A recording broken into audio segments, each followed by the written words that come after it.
לפני מספר ימים הוציא הנגיד הנחיה חדשה בנושא משכנתאות. היום נדבר על ההנחיה וכיצד היא משפיעה עלינו, הלווים.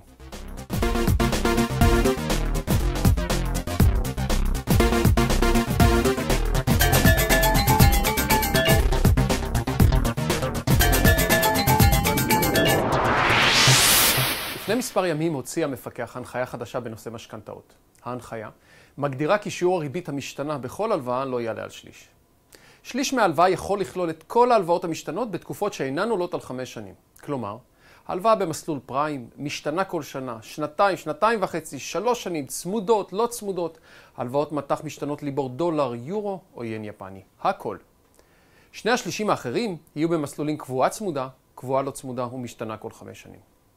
לידיעה כללית, בשנה האחרונה נלקחו על ידי הציבור כ-85% מההלוואות בריבית משתנה. כלומר, השינוי שמצופה מאיתנו הוא עצום. מה ההיגיון שעומד מאחורי ההחלטה? ובכן, ההיגיון הוא הצורך להגביל את הסיכון שנובע מהשינוי בהחזר החודשי של המשכנתא כתוצאה משינויים בריביות המשתנות. ואכן, מבחינתו המפקח צודק.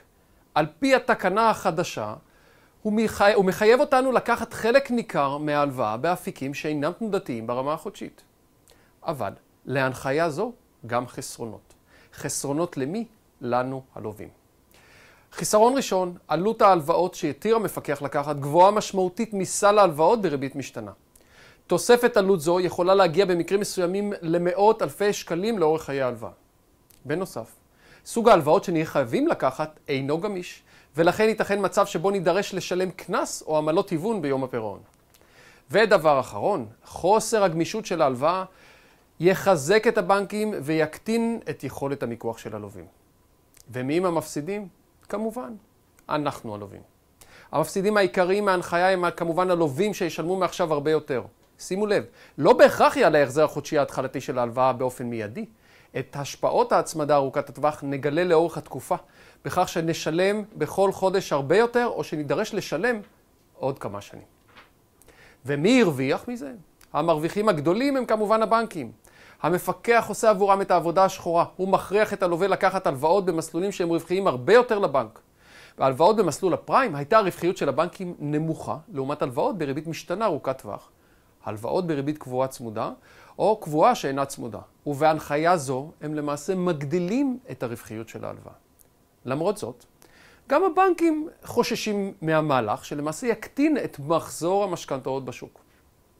לסיכום, מתברר שאנו, ציבור המשקיעים והלווים, מקבל בהבנה כל החלטה או גזרה שמטילים עלינו בשנתיים האחרונות.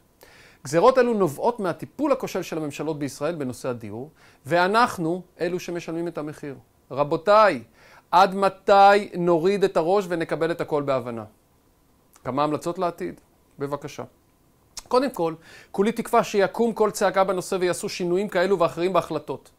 אבל, במידה ולא, אני ממליץ לכל מי שנותן הלוואה חדשה בזמן הקרוב, להימנע מלהתחייב להלוואות לתקופות ארוכות בריבית קבועה צמודה או לא צמודה. את השליש המותר קודם כל לפזר על פני הלוואות הפריים והמטח כפי שעשינו עד כה.